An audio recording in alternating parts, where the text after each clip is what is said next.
அடேங்கப்பா! அம்மணி ஜோதிகாவின் அதிர வைக்கும் மும்பை பின்னணி. கோலிவுட்டை இம்சைக்கும் சூர்யா. நடிகர் சூர்யா தமிழ் சினிமாவை எல்லாம் ஓரம் கட்டிவிட்டு பாலிவுட் சினிமா பக்கம் கடந்த சில மாதங்களுக்கு முன்பு குடும்பத்தோடு மும்பையில் போய் செட்டில் ஆனார்.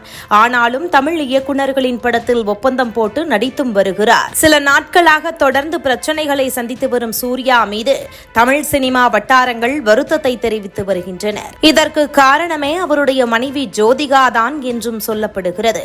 நடிகர் சூர்யாவின் நடிப்பில் தொடர்ந்து வெற்றி படங்கள் வெளியாகி வந்தது. சூரரை போற்று, ஜெய்பீம் என மாஸ்கெட் திரைப்படங்களை கொடுத்து வந்த சூர்யா டாப் 5 ஹீரோக்களின் பெயர் வரிசையில் சூர்யாவின் பெயரும் தவிர்க்க முடியாத ஒன்றாக மாறியிருந்தது. எதற்கும் துணிந்தவன் படத்திற்கு பிறகு திரையில் எந்த படத்தையும் வெளியிடாமல் OTT பிளாட்ஃபார்மில் படத்தை கொடுத்து வந்தார் சூர்யா. அடுத்தடுத்து வெற்றி பட இயக்குநர்களிடம் கமிட் ஆகியிருந்த சூர்யா திடீரென தன்னுடைய குடும்பத்துடன் மும்பையில் போய் செட்டில் ஆகுவதாக அறிவித்தார். அதற்கு பல காரணங்களும் கூறப்பட்டது. குழந்தைகளின் படிப்பு ஒரு பக்கம் பேசப்பட்டாலும் சிவகுமார் மற்றும் ஜோதிகாவிற்கு இடையே பிரச்சனை எனவும் தகவல்கள் கசிந்தது. ஜோதிகாவின் பேச்சுக்கே சூர்யா கட்டுப்பட்டு வருவதாகவும் பேசப்பட்டது. ஜோதிகா தரப்பில் கூறப்பட்டது என்னவோ, என்னுடைய பெற்றோர்கள் ரொம்பவே வயது முதிர்ந்தவர்கள், அவர்களுடன் நான் இருக்க வேண்டும் என அவர்கள் நினைப்பதாகவும் குறிப்பிட்டிருந்தார். சூர்யா தற்போது வரை மும்பையில் வசித்து வருகிறார். அங்கிருந்து சினிமா ஷூட்டிங்கில் பங்கேற்று வரும் சூர்யா சிறுத்தை சிவா இயக்கத்தில் கங்குவா படத்தில் நடித்து வந்தார். அப்போது கேமரா அருந்து சூர்யா நூலிலையில் உயிர் தப்பினார் என்ற தகவல் வெளியாகியிருந்தது.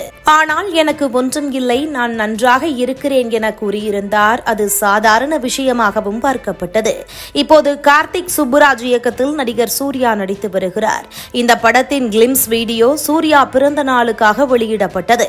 அதனைத் தொடர்ந்து கொடைக்கானலில் சூர்யாவின் படப்பிடிப்பு நடைபெற்றது. அதிலும் அவருக்கு விபத்து ஏற்பட்டது. இதில் சூர்யாவின் தலையில் 2 தையல்களும் போடப்பட்டது. இப்படி ஏன் சூர்யாவுக்கு தொடர்ந்து விபத்துகள் ஏற்படுகிறது? என்னதான் பிரச்சனை? தொடர்ந்து பிரச்சனைகளை சந்தித்து வருகிறாரே.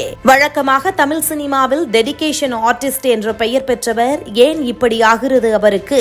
அவர் மீது படம் எடுக்க முதலீடு செய்த தயாரிப்பாளர்களுக்கும் சரி, அன்பான ரசிகர்களுக்கும் சரி, இப்படி ஒரு கேள்வி எழுந்திருக்கிறது. சமீப காலமாக சூர்யாவின் முடிவுகளிலும் ஒரு வித்தியாசம் தெரிய வருகிறது. சொல்லப்போனால் சூரரை போற்று படத்தின் இயக்குனர் சுதா கொங்குராவுடன் மீண்டும் புறநானூறு படத்தில் கமிட் ஆனார். ஆனால் அதிலிருந்து வெளியேறினார் சூர்யா. அது குறித்து எந்தவித அறிவிப்பும் இல்லாமலே இருந்தது. அதேபோல வெற்றிமாறனுடைய வாடிவாசல் திரைப்படமும் பாதியில் நிற்பதாக கூறப்படுகிறது. இந்த படம் தமிழ் சினிமாவில் மிகப்பெரிய உச்சத்தை தொடும் என இந்த படத்தின் தயாரிப்பாளரும் கூறியிருந்தார். இதற்கு முக்கிய காரணமாக பார்க்கப்படுவது ஜோதிகா. பாலிவுட் சினிமாவில் நடித்து வருகிறார். அதனாலேயே அங்கே சூர்யாவும் இருக்கிறார். இதன் காரணமாக மும்பைக்கும் சென்னைக்கும் வந்து போகிறார். பட சினிமா ஷூட்டிங்கில் அவர் சோர்வாக இருப்பதாக சினிமா வட்டாரத்தில் கூறப்படுகிறது. எந்த ஒரு கேப் கிடைத்தாலும் மும்பைக்கு செல்கிறார். தமிழில் படம் வெளியிட்டுத்தான் வசூல் குவிப்பார். அன்பான ரசிகர்கள் மீது அக்கறை இல்லையா என்ற கேள்விகளும் தற்போது எழுந்திருக்கிறது. இதுபோன்று முக்கிய நிகழ்வுகள், அரசியல் தகவல்களை ஆழமாகவும் மாறுபட்ட கோணத்திலும் அறிந்து கொள்ள மறக்காமல் உங்கள் IND தமிழ் 24/7 பக்கத்தை பின்பற்றிக் கொள்ளவும். உங்கள் ஒவ்வொரு ஆதரவும் இதுபோன்று பல நிகழ்வுகளின் பின்னணியை அறிய உதவும்.